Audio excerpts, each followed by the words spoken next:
Ben Tulfo Fun Filter. National pastime ang Senado, katatawanan, memes sa bawat mga senador. Kaya pa bang bawiin yung nawawalang prestihiyosong imahe ng Senado at respeto at integridad? Kaya pa ba? Ben Tulfo Fun Filter. Tigilan na po ng ilan na mga senador po natin nagpapakalat po ng fake news at yung mga adelantadong pagpapalabas ng kanilang itinatagong motibo sa pamamagitan ng kanilang privilege speeches na nagpapa-epal lang. Ben Tulfo Fun Filter. Siguro naman nakita nyo kahapon sa Senado, nakita nyo yung epekto ngayon sa mga social media, nagkalat, ang bilis no? Taka sa TikTok, ando na agad. May mga memes, lahat na po nandoon. Taka sa YouTube, punta ka sa Facebook, lahat na po yan, nagkalat na po ano. Ang Senado po, nakakalungkot man sabihin, may dalawa akong utol doon. Nakakapanghinayang po talaga ang Senado ngayon. Nawala na po yung sinasabing pagiging prominente, integridad, at respeto sa sinasabing institusyon. Nakakahalata rin po siguro yung mga kasalukuyang senador na tumatahimik na lang, hindi po kasama yung talagang permanenteng tahimik dahil walang masabi. Iba po yun eh. Meron namang iba, sumasakay, at sa issue at ginagamit yung Senado sa mga ibang senador. Ayoko pong magbanggit ng pangalan kasi baka naman maipit yung dalawa kong utol doon na wala namang kinalaman sa aking mga sinasabing yung mga boss. So lahat po ng aking mga paninindigan, mga aking mga sinasabi, wala pong kinalaman doon sa dalawang mga kapatid. Hindi ibig sabihin, pinagtatanggol po sila. Kaya po nila pagtanggol sarili nila. Kaya po nila sabihin ang mga dapat kasi ano ba bang pakialam ko dyan? Maliban na lamang kung nandyan ako, magtatlo kami magkasama. Pero ngayon, wala po ako dyan. Iba po yung aking trabaho, advocacy po natin. Nawala na po yung pagiging prominente at integridad at respeto ng tao sa Senado. Naging pampalipas ng oras or libangan na lang po, ginagawang katatawanan, memes, naglalabasan. Bawat isang senador may mga memes sa kaliwa, sa kanan, binabanatan po. Hindi na natin malaman kasi nakikita po natin yan. I'm sure habang nagsasalita ako ngayon dito, binabanatan din ako ng mga trolls. You can't make everybody happy, but you cannot batter me to submission na tatahimik kasi kabisado kong galawan po ng mga trolls. Kung sinong umuupa sa inyo, ay balita ko po kasi ito yung mga trolls na ito, bayaran po to at sinusuportahan po sila. Sa ibang bansa pa, galing pang India, iba dyan. Pero Pilipino ang pangalan, pero iisa lang po ang kanilang pipiliin, paulanan ka na. So, ibang usapan po yun. Balik tayo sa Senado. National pastime ang Senado, katatawanan, memes sa bawat mga senador. Sila na po mismo gumawa ng kanilang destruction o kasiraan. Sila rin po sa Senado ang nagtuturuan ng kanilang mga daliri. Siya kasi sisihan. So, yan po ang nangyayari.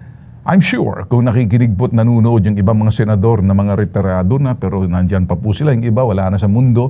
Pero kung balikan po natin yung mga pangalan ng mga senador na respetable, prominente, talagang ikay makikinig sa kanilang pagiging senador dahil may utak, may puso at hindi po nagbabasa. Yung pong kaya magsalita, kung ano yung nasa puso, sasabihin po nila kasi po yun ang dahilan kung bakit sila hinalal.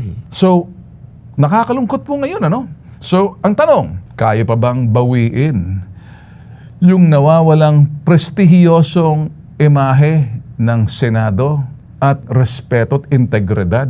Kaya pa ba? Kaya pa bang bumawi ang ating Senado? Yung naumpisahan ng mga dating senador sa mga nakaraan, na ipamalas po nila ng itong mga respetableng senador at magagaling na mga senador noon na tinitingala ng mga tao noon at namimiss na po sila dahil ang nakikita po natin sa Senado ngayon magulo.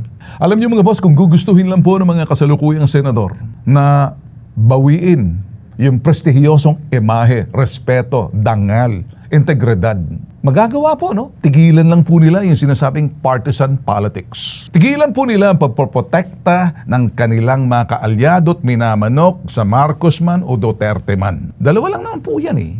Wala pong masama kung iyan may opposition tayo or meron tayong administration senator sa Senado, basta't ang importante rito, hindi yung siraan. Sa plataforma nagkakatalo, sa programa, sa nailalatag, kung sino nakaupong administrasyon. Yun pong saysay kung bakit may Senado tayo. May opposition, merong administration. May plataformang ipinaglalaban. Ito nga pong problema eh. May mga partido po tayo, pero ang partido hindi po napapakinabangan kasi nagiging personality-based na po yung sinasabing bansa po natin dahil mga partido na lusaw na pong liberal. Lusaw din po yung ibang mga partido at madali pong sila po parang talunan lang ng bakod. So walang prinsipyo, walang pinaglalaban, walang ideolohiya na tutugma doon sa sinasabing partido na kanilang ini-embrace nila eh. Paniwala po nila. Kaya yun pong sinasabing saysay na mga senador kasi meron po silang partidong pinaniniwalaan. Kung nung araw po'y liberal at nasyonalista, liberal laban sa nasyonalista, nasyonalista at liberal lamang, ngayon po ang dami na po eh. Sa sobrang dami at nakaangkla na po sa personahe kung sino po ang presidente at kung sino ang presidente, doon po mga partido, kung minsan buhay yung partido, lasa ang partido, bubuhay yung partido at criss-crossing na. So, nahihirapan po yung taong bayan. Parang ang dating, hindi po natin kinakailangan ng tagapagligtas sa bansa natin. Hindi po natin kailangan na magaling na pangalan o magaling na persona. Ang importante po, magaling na pamumuno base doon sa prinsipyo ng partido. Problema natin, ano bang partido meron tayo ngayon? So, kung titigilan na po itong sinasabing pagpoprotekta ng kanilang mga kaalyado sa Senado, ang bawat senador, kaalyado, kaya nga po may 13, may nagsasabi po, masakit man po ito pakinggan, 13 Judas daw, meron mang 11, na 11, or 11han tayo. So, nagiging katatawanan. 13 Judas, alam ko, ribintador yun eh. Tapos 11, na 11 ka, taga 11. Iba po, masakit po pakinggan eh. Pero yan po'y galing sa taong bayan. Ben Tulfo Fun Filter. Nagsasawa na po ba kayo sa mga nakikita ninyo? Di ba nakakasawa na? May sinasabi pong Duterte Marcos fatigue kasi hindi man lang kagustuhan nagiging fatigue, gawa nga po yung pagkalat sa social media na sobra na yung kaguluhan, hindi lang kaguluhan, kasi kakagawan din ng mga followers sa social media. Kung titingnan po natin sa mainstream media, nagpipresenta po sila ng katotohanan. Kaya lang, pag nakita po natin, sino pa ba yung mga newsmaker kundi mga senador, the senators themselves. Kung pagtutunan lang sana ng pansin ng mga senador na kasalukuyan dyan, whether ikaw ay nasa 13 o 11, tungkulin nila bilang totoong at mga tapat na mga senador na may laman ng utak, tapat, hindi pakitang tao na mga senador. Kung sana tigilan lang nila ang kanilang katigasan, matitigas na nga sila at sa kanilang pananaw, tagisan ng talino sa pamamagitan ng debate, doon po nagiging ito entertainment na eh. Nagiging pastime. Gusto laging debate, pag-aargumento, parang entertainment. Meron talagang magagaling na mga senador na pagsasalita. Of course, sa partido niya, ibinabangon niya yung prinsipyo kanyang pinaglalaban base doon sa sinasabing plataforma partido or programa ng partido na kanyang ipinaglalaban dahil kasama siya doon sa partido na yon. Pero kung wala kang partido, nag-align ka lang kay ganito, nag-align ka rito, gaano man kagaling ang iyong iyong oratorical style na pagsasalita. Ako po ay nagsasabi lamang dito, tigilan na po ng ilan na mga senador po natin, nagpapakalat po ng fake news. At yung mga adelantadong pagpapalabas ng kanilang itinatagong motibo sa pamamagitan ng kanilang privileged speeches na nagpapa-epal lang. Ako po'y magbabalanso rito. At wala po akong pinatatamaan kung sino. At hindi po ako nababag ang buntot kahit napaulanan nyo ako ng mga kumbaga memes or paulanan nyo ako na para sumuko ako dahil marami kayo, ala akong pake.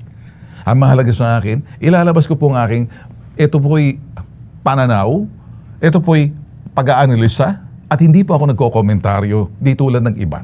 Kung titigilan po ng ating mga magagaling na senador sa Senado, yung pong pagtuturo Kung yung magagaling ng mga senador natin, mag-focus na lang. Oo, kung 13 ka man o 11 ka man, magtrabaho po kayo ng sana. Kung titingnan po natin saan ba ang dahilan ng problema, makikita po natin kasi ang gusto pong mangyari ng mga senador, nagtuturuan sa epekto ng problema. Alam nyo, kahit na may mga mahihinang ulong senador dyan, kahit na may mga mahihina na ulong mga senador dyan, na sayang naging senador, kaya lang, wala po tayong magawa kasi yun po talaga yung mga binoto. So, kahit na mahihinang ulo, walang alam, na nakaupo, nagbibilang ng butike, nagpapainit ng salumpwet or silya. Siguro akayin na lang ng mga tapat at magagaling at na mga senador sa tamang landas, yung mahihina. Akala ko kasi pag ikay senador, magaling ka eh.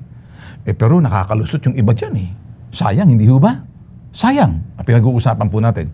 Yung mga matatalino ko, bawasan nyo ang inyong kayabangan. Kilala nyo kung sino kayo. Hindi ako siguro naman, para panggising lang to.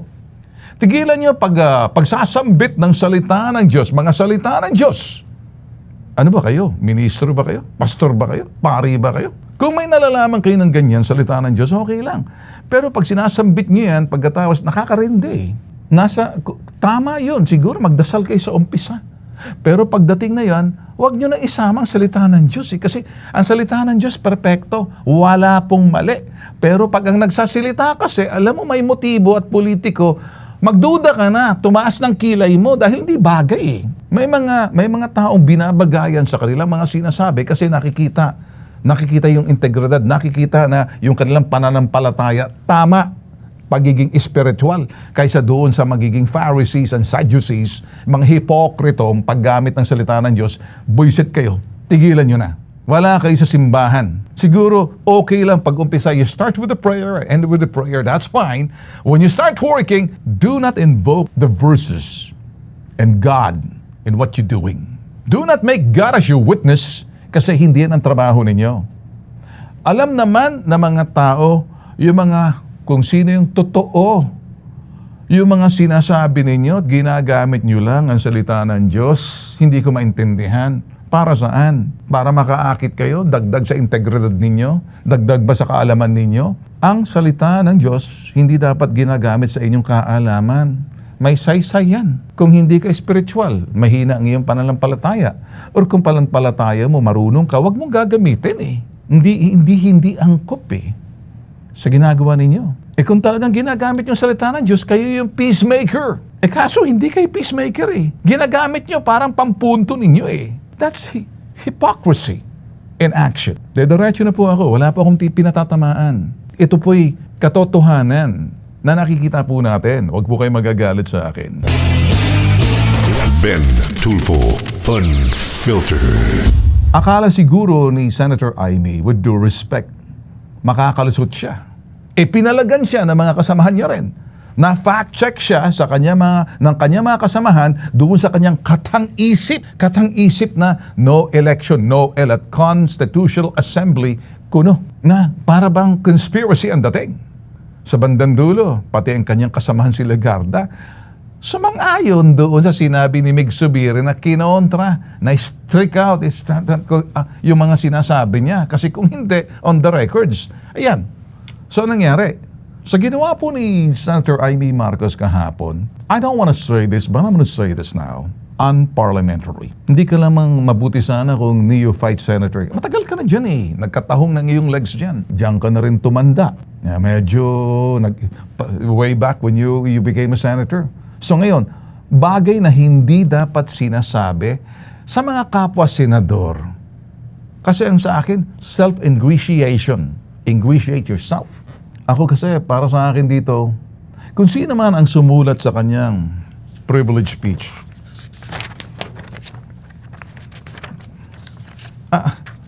kung talagang nasa puso mo yan, di mo na dapat babasahin eh.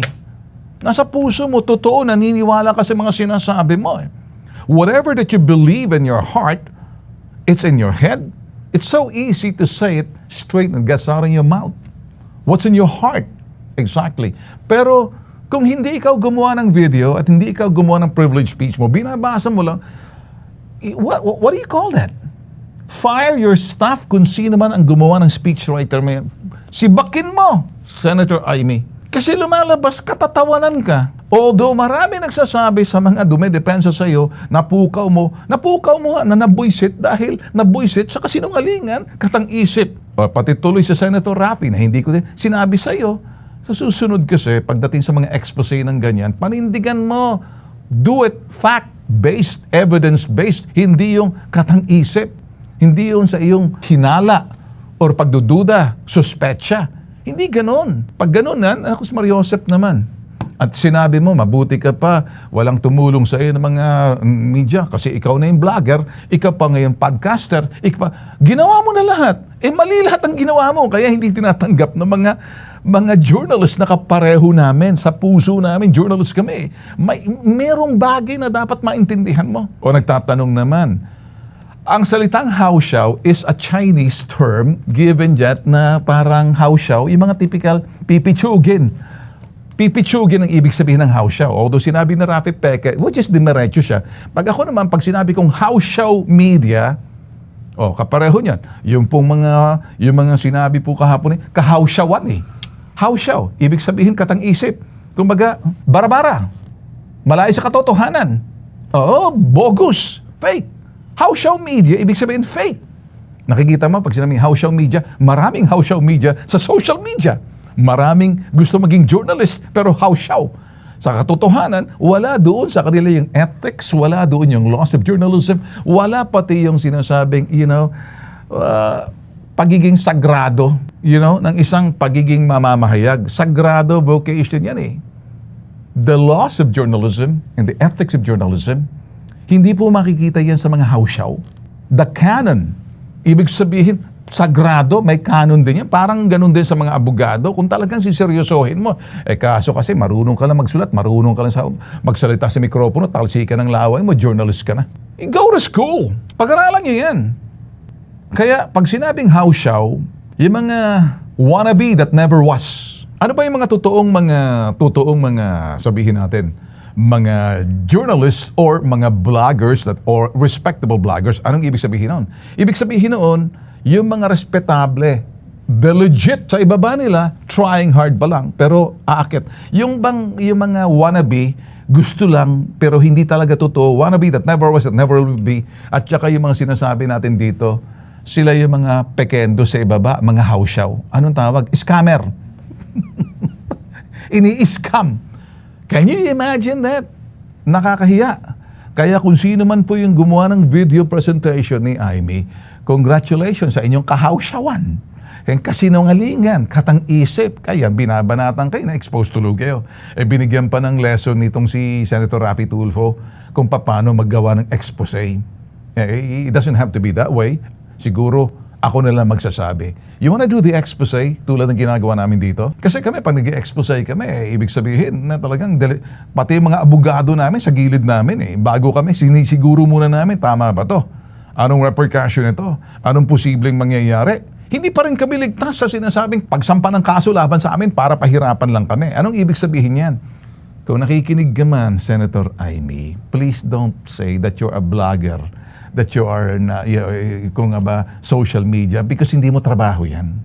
Kung gagamitin mo lang pag-vlog sa pag-chichismis mo, gagamitin mo yung mga sinasabi mo, walang pumapansin sa iyo sa media, kaya ginawa mong expose, hindi ka pinapansin dahil alam nila, fake news ka eh. Alam mo, kung si Jay Sonsa napakulong ng kapatid mo dahil sa fake news, pwede ka rin yan. So, it only give you that exemption because you probably is the presidential sister, and at the same time, siguro nga, in the performance of your duty, meron ka namang parliamentary immunity na ginagamit mo. Immune ka sa mga lawsuit because what can you do? The defense is, I'm doing my job, I'm doing everything, so therefore you're entitled to parliamentary immunity na hindi ka pwedeng masampa ng kaso dahil habang ginagampanan mong trabaho mo, maybe that's what you do. But you know what? It is unparliamentary na gagamitin mo yung sinasabing, yung oras mo na yan sa pagpipresenta mo ng mga fake video, katang-isip, unparliamentary yan. Siguro dapat dagdagan ko pa. Maybe pag-aralan mo yung sinasabing decorum na kinakailangan mo matutunan sa Senado. Hindi ako nagle-lecture sa inyo. Wala akong karapatan mag-lecture sa inyo. Ako naman, binabahagi ko lang sa mga tao na nanonood po sa atin. Ano ba yung sabihin ng decorum? Plenary courtesy and a behavior upholding strict parliamentary rules and yielding professionalism befitting the institution. May mga behavior, demeanor, a certain character that should be. Kaya nga, sabi nga ni Soto, at hindi ko naman pinapaboran si Soto, hindi natin kailangan ng charter change. Charter change para amendahan ng batas, dagdagan kung ano mang kakulangan. Maybe hindi na papanahon nila, mainit ngayon eh. Ang kinakailangan natin, character change. Lahat kayo sa Senado, lahat tayo, Pilipino, lahat mga vlogger, lahat yung mga trollers, lahat na kung sino mga medyo nasa gitna. Ayaw ko kasing makanting nasa kaliwa. Pagdasing sa kaliwa, magto-troll na yan kahit hindi na nagbabasa yan. Basta't paulanan ka. Ayaw ko ring pumanig sa kanan. Alam nyo na sa kanan. Ito pula, ito berde. Sa gitna, brown and black. Brown. Bakit brown? Kung ito green, kung ito pula, ito brown. Nasa lupa. So, bakit? Bumabalanse dahil ayaw magpadala. Kaya kayo, kapag hindi tugma sa inyong pananaw at paninindigan, hindi ibig sabihin kalaban na yan. Pag hindi aayon doon sa inyong pananaw at persepsyon, huwag niyong ituring kalaban. Dahil siya ay nagsasalita, the freedom to express. Kaya kayo mga trolls sa kaliwa sa oposisyon, makinig kayo ha, hindi ako nag-lecture sa inyo, kilala ko kung sino kayo, kung paano kayo.